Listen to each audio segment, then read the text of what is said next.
The episode begins with the king tracking Sari and Elia using his Guiber bird. It was challenging to track them because humans have a weak presence to them, so it would take time to locate them. Then Pino, the majestic phoenix, appeared to them and asked Guiber to leave the matter to him. Guiber was shocked because they hadn't seen Pino in a long time and thought he had retired from the world. Pino told him that it's a long story, but the girl they are looking for is his new mistress, and their spirits are connected, so he can find her anywhere. Then Pino decides to help the distressed king who had his wife kidnapped. The king thanks him for helping find his wife. However, Pino clarifies that he is not doing it for the king's sake, but because he wants to do what pleases him, as there's no point in coming out of retirement if that girl isn't present. Pino then asks Guiber to head north. Later, the king thinks about Sari and apologizes to her, even if she wants to live happily with Elia.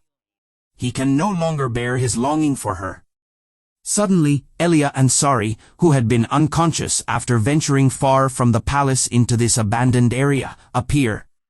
They are thrilled to see a pack of wolves because they smell human scent and wonder who dares to enter the territory of the wolf tribe. They don't encounter females every day. They mention that they haven't eaten many humans since the truce. Elia gets agitated and attacks the wolves, killing them all except for one wolf, his daughter, whom he spares. Elia's intention was to protect Sari. Elia tells the wolves to flee, and the father takes his daughter and escapes quickly. Sari questions Elia's attack on a small child, and he responds that the child may be small now but will kill humans when grown because that is their nature.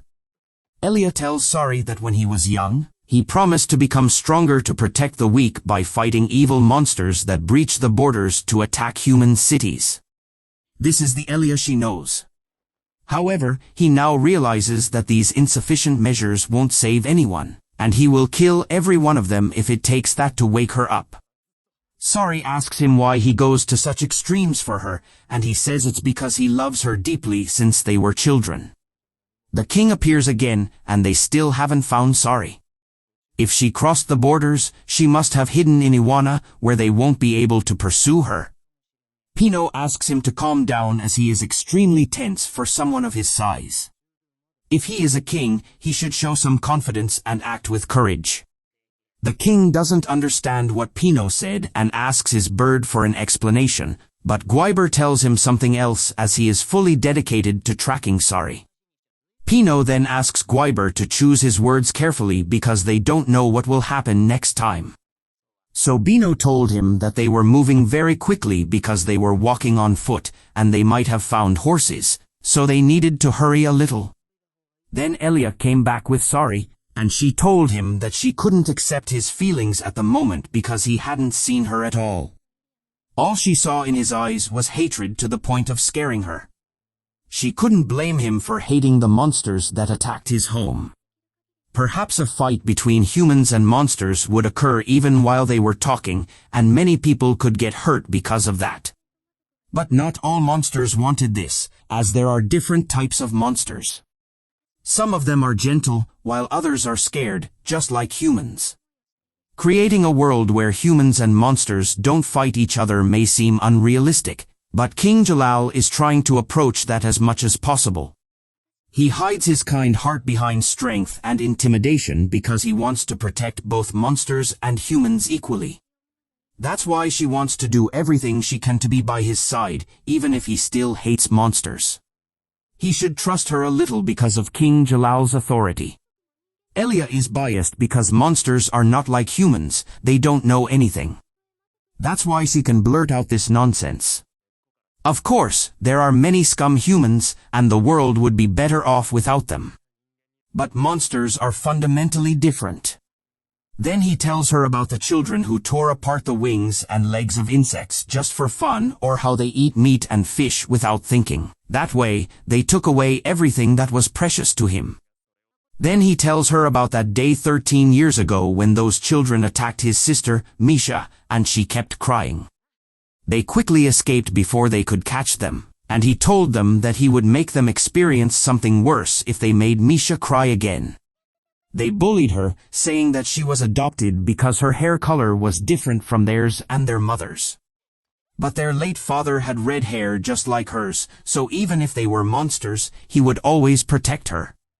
After that, their mother was late for the scheduled meal. At that moment, their mother came in quickly and put them in this closet. Then she asked them to be quiet and stay here, not making any noise, no matter what happens. She asked Elia to take care of her sister, Misha. Then she closed the closet, and suddenly they heard her scream. Elia didn't know what was happening outside, and then he saw monster eyes. They opened the closet because they smelled the scent of humans. Misha was very scared, and Elia learned that their mother had died. Then the monsters took Misha to feast on her with savagery, and they refused to eat Elia because the taste of males is bad even when they are young. Elia looked at them in extreme shock because he couldn't comprehend what had happened. Then they let him escape and bet on how far he could run before they caught him. Elia escapes later as they have taken away his family, his home, and his dignity. If he hadn't found his teacher on the way, they would have killed him like an insect. After losing everything, he sees a new hope in Sari, but they also take her away from him. He realizes the situation and knows that as long as the monsters exist, they can never live in peace. So he decides to kill them, whether they are children or kings, it doesn't matter. That's why he becomes stronger. Sari understands that Ilia's hatred and sadness run much deeper than she thought, and she can't stop him, which weighs heavily on her. Then Ilia takes Sari and ties her up, telling her to stay here and watch. An explosion occurs in the place, and then the king appears. The king asks why she has been mistreated, and Ilia responds that she is a human and will always stay with him, and he will take her back from him if he wants her back that badly. He challenges the king, but the king counters his attacks. Then a little chick appears, and Sari asks Ilia to release her. But Ilia tells her that if she does that, he will stop them, and sometimes men want to settle things with their fists. Ilia fights the monster king, knowing that the little devil knows better than anyone. He attacks the monster, but the monster blocks all his strikes, surprising Ilia that he is not only strong but also anticipates all his moves. Then he remembers his sister and says that he doesn't want to repeat what happened before, and he attacks the monster. The king uses his strength and strikes Ilia, who falls to the ground, saying that this is the best the demon king can do, and his small tricks, tearing him apart with his claws or killing him, won't stop him. He asks Sari not to worry, as monsters are physically tougher than humans, and he won't die from such a scratch. Then we see Ilia talking to Sari, asking what he was doing all this time. Sari apologizes to him, saying that since she was little, she accepted that he would sacrifice himself for her, so she thought she didn't need to make friends or memories. But she realized and was able to spend the days leading up to her sacrifice in peace because he was there for her all the time. She tells him not to tell himself that he couldn't protect anything and not to blame himself. As the day breaks, we see the chick treating the king's wounds and saying that there's nothing to worry about for someone as enormous as him. The bird wants to help Ilia, but he refuses, saying that he doesn't need farewells and won't accept help from monsters. The bird angrily says, "I'm not a monster. I'm the phoenix bird. I've lived 10 times longer than you." The king said, "I have sentenced you to near-permanent exile. No doubt Sari wants to deliver you." Ilia replied, "I don't care about the laws of these monsters. What would you do if I escaped again?" The king responded, "You won't do that. Sari believes otherwise, and I trust her judgment." Ilia warned him, "If you do anything to make Sari cry, I will make sure you regret it. Remember that." Ilia then left with Sari on the bird, approaching their destination. Ilia became afraid, and Sari asked him why he feared heights. She teased him, and then said, "I acted selfishly towards you. I apologize for not telling you that I was a sacrifice because I didn't realize you had feelings for me." Ilia replied, "I can't blame you. I was always looking at the monsters I hate instead of you." I can't forgive them for what they did, and I'm sure I'll continue to hate them. But you trust Sorry, and I will trust your judgment. He then bid her farewell, and she said, Goodbye, Ilya. He responded, Yes, for you, I will go everywhere. Afterward, Sorry told the king, I have caused you a lot of trouble. He replied, No need to apologize. In fact, it's my fault. I hesitated to pursue you and lacked trust. I thought living with him in UNA would make you happier, but he went with you willingly. Sorry's friends shed tears and said, We should have protected you. I'm glad you're safe. Sorry apologized to all of them, saying, I'm sorry for troubling all of you. Sorry spoke to herself, saying, No matter what the king does, there will always be monsters who hate humans, and humans like Ilya who hate monsters. Is it true that we can never coexist?